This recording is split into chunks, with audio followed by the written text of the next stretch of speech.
Hançer yarasıdır yaram, hep kanar gözyaşlarım. Durma sen olur akar, beni her gün ağlatan ey biri var. Evimi başıma yıkan yıkan biri var.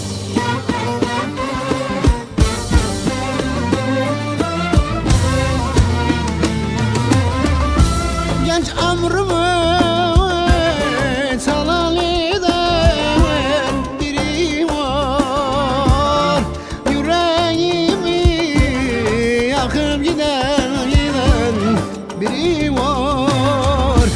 İçip içip sarhoş ayaş her gece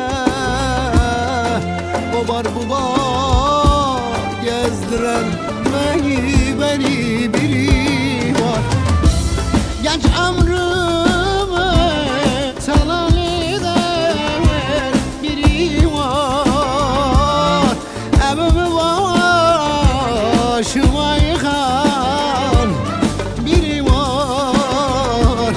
İçip içip sarhoş edip her gece o bar bu bar gezdiren beni biri var. Bir ceza kestim kendime. Seninle ne konuşmak ne de bir arada olmak mümkün olacak.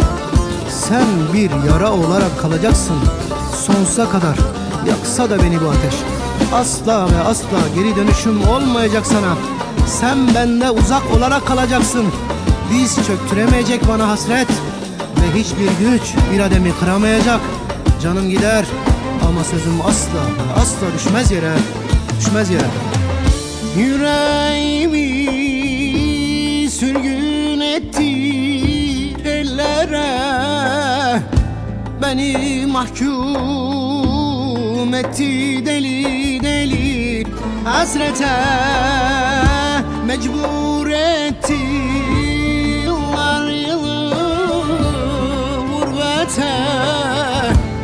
Yaşatmadan öldüren beni biri var. Evimi başıma yıkan biri var.